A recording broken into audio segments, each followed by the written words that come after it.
네, 안녕하세요. 닥치고 독서TV 김경태입니다. 저는 최근 3년간 거의 매일 한 편의 글을 쓰고 있습니다. 보통은 블로그나 브런치 같은 웹에 글을 쓰는데요. 때로는 제가 지금 컴퓨터에 가지고 있는 다이어리 어플에도 기록을 하고 있습니다. 이렇듯 거의 매일 빠뜨리지 않고 글을 쓰고 있는데요. 오늘은 어떻게 하면 이렇게 매일 꾸준하게 글을 쓸 수 있는지에 대한 이야기를 여러분들과 해보려고 합니다. 지금부터 제가 여러분들에게 매일 글을 쓸 수 있게 만드는 3가지 꿀팁을 말씀드릴 건데요. 이 3가지 꿀팁이 궁금하시다면 채널 고정 부탁드립니다. 여러분, 매일이라는 단어를 한번 떠올려 보십시오. 이 매일이라고 하는 단어만큼 커다란 힘을 가진 단어가 또 있을까요? 우리는 매일 비슷한 일을 하며 살고 있지만 어제와 오늘은 분명히 다릅니다. 흔히 인간을 습관으로 이루어진 존재라고 말합니다. 여기서 말하고 있는 이 습관이라고 하는 것은 스스로 무엇인가를 매일 꾸준하게 반복하면서 형성되는 하나의 체계적인 행동 양식입니다. 그래서 이 매일이라고 하는 것은 없던 것을 생기게 만드는 힘을 가지고 있죠. 한 가지 행동을 꾸준히 하는 것, 다시 말해서 똑같은 행동으로 시간을 축적해 가는 것은 우리를 한 차원 높은 삶의 무대로 이끈다고 말할 수 있습니다. 앞서 말씀드렸듯 오늘은 여러분들에게 매일 글을 쓸 수 있게 만드는 3가지 꿀팁을 통해서 앞으로 여러분들이 매일 글을 쓸 수 있도록 만들어 드릴 겁니다. 처음 제가 자기계발을 시작하면서 매일 다이어리에 제 생각을 끄적이고 있었어요. 그러다가 이 끄적이던 종이들을 보관하고 싶다는 생각을 했습니다. 그런데 실제로 제가 써놨던 다이어리는 낙서 위주로 많이 되어 있었기 때문에 잘 알아보기도 힘들었고, 그래서 제가 선택한 것은 바로 네이버 블로그였습니다. 처음 블로그를 시작을 했을 때는 비공개 글을 썼습니다. 대중에게 글을 발행하지 않았어요. 왜냐하면 제 글솜씨가 형편없다는 것을 알고 있었기 때문에 너무 부끄러웠었거든요. 이렇듯 별것 아니게 블로그를 시작했는데 저는 일주일에 1회 또는 2회 꾸준하게 글을 썼습니다. 어떤 날은 일기를 썼고요. 또 어떤 날은 두서없는 제 생각을 그냥 기록하기도 했습니다. 그러다 보니 하나씩 둘씩 글이 쌓이기 시작했습니다. 앞서 매일이라고 언급했듯 시간의 축적은 저를 점점 글을 쓰는 사람으로 만들어 줬습니다. 매일이라고 말했지만 항상 매일이지는 않았어요. 하지만 연속해서 2, 3일을 거르는 일이 없도록 노력했죠. 그러다 보니 2017년 겨울부터 지금 2020년 10월 지금까지 3년이 조금 못 되는 기간 동안 저는 거의 하루도 빠짐없이 매일 글을 쓰고 있습니다.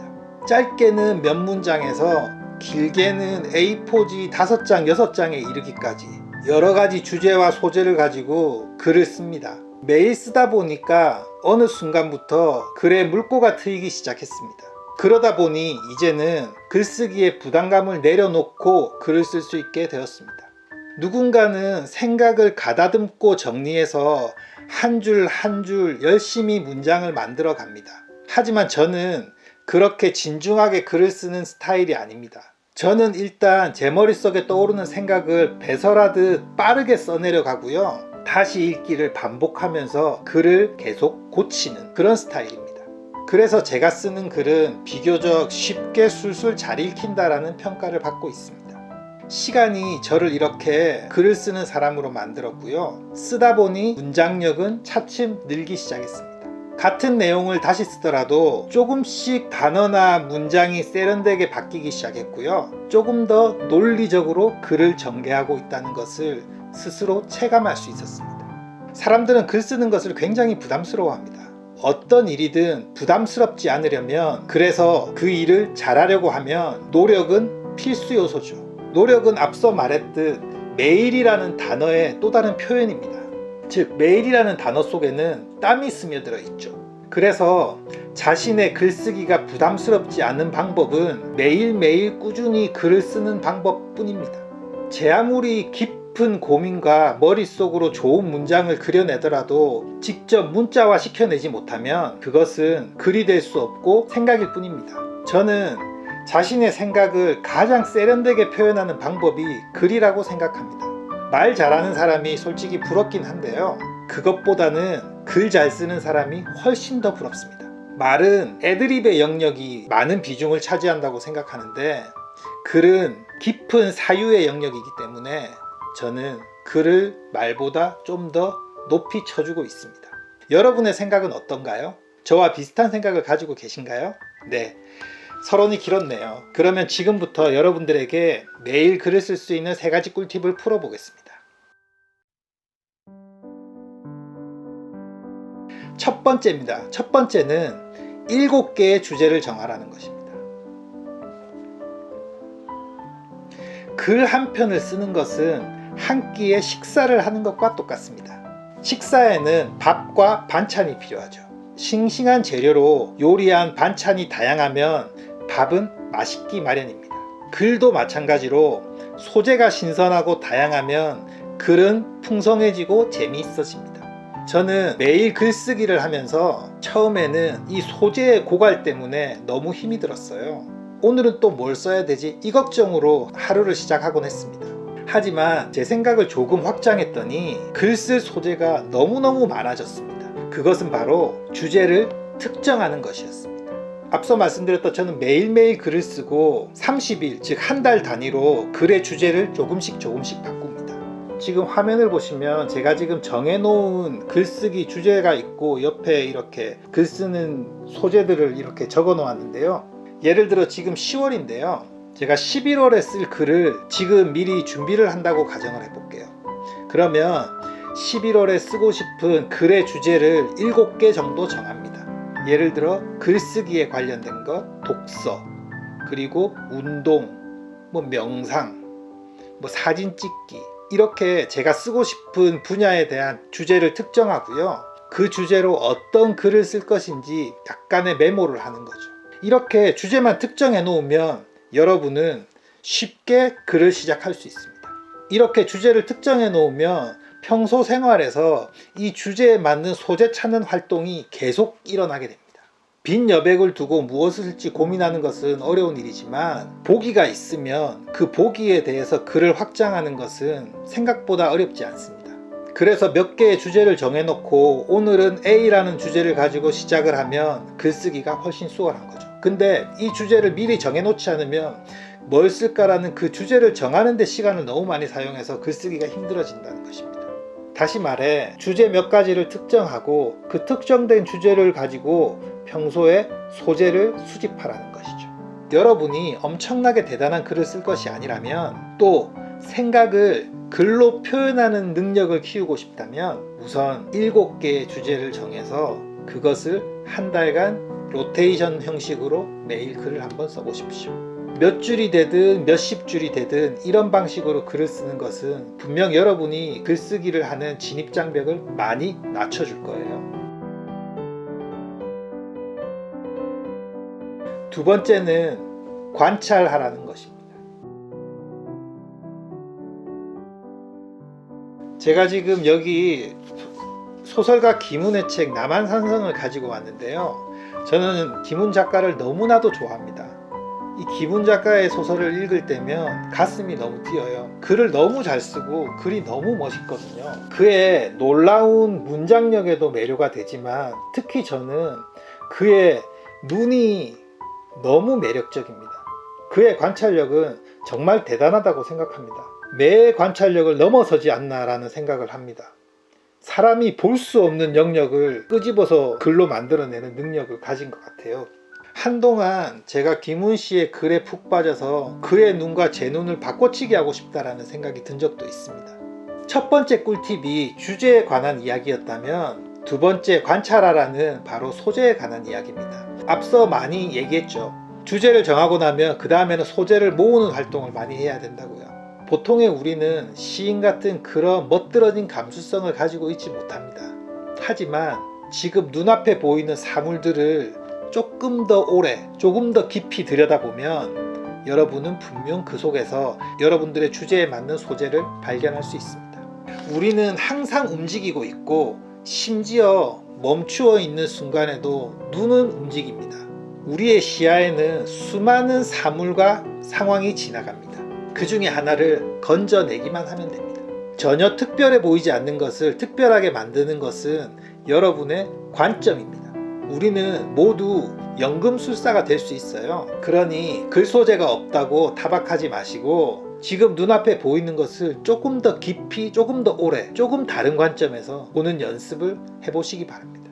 여러분이 평소에 들고 다니는 휴대폰에 있는 스크래치 하나, 케이스 모양, 이것도 충분히 글 소재가 될 수 있습니다. 그래서 여러분들은 내가 발견할 수 있다는 자신감만 갖고 있으면 됩니다. 이 책 디지로그 혹시 읽어보셨나요? 대한민국의 구루라고 하는 이어령 작가가 쓴 책인데요. 제가 이 책을 아마 한 2007년 정도에 읽었던 기억이 납니다. 자기계발 초창기 때 이 책을 읽었었는데 이 책을 읽어보면 이어령 씨의 그 눈도 멋진 시선을 가지고 있다는 것을 알 수 있습니다.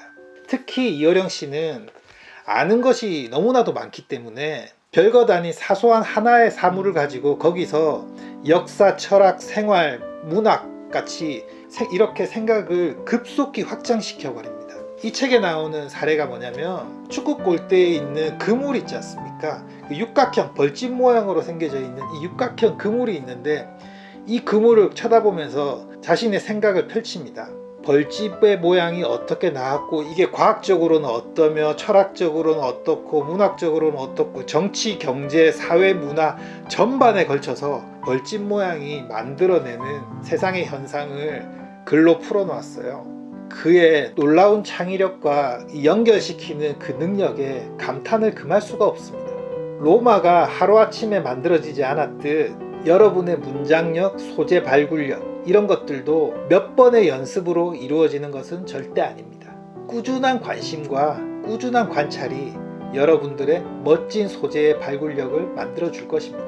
오로지 여러분들은 관심만 가지면 됩니다.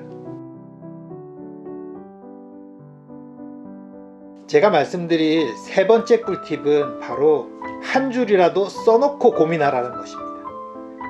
조금 전에 말씀드렸던 이 김훈의 남한산성 첫 번째 문장이 굉장히 유명한 문장인데요. 제가 한번 읽어 드릴게요. 보시면은 제일 첫 번째 문장이 바로 서울을 버려야 서울로 돌아올 수 있다는 말은 그럴듯하게 들렸다. 이 남한산성이라는 소설을 읽으셨거나 영화를 보신 분들은 아마 잘 아실 겁니다.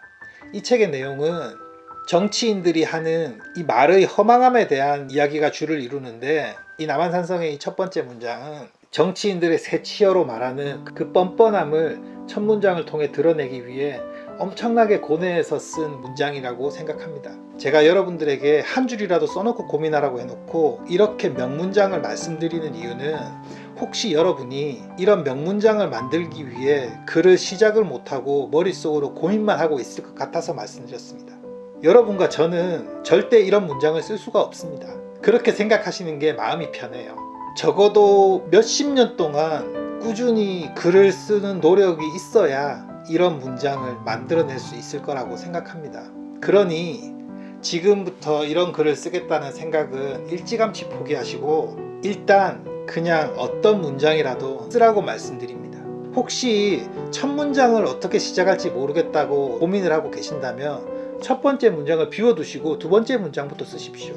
저는 여러분들에게 편하게 생각하고 자유롭게 무작정 일단 글을 써보라고 말씀을 드리고 싶습니다. 혹시 내가 쓴 글을 내 주변에 아는 사람이 읽어보고 아, 이 친구 진짜 글 못 쓰네라며 핀잔을 하실 것 같다는 생각 때문에 두려워서 글을 못 쓰고 계실지도 모릅니다. 하지만 여러분들이 쓴 글을 여러분의 주변의 지인들이 읽을 일은 거의 없다고 보시면 됩니다.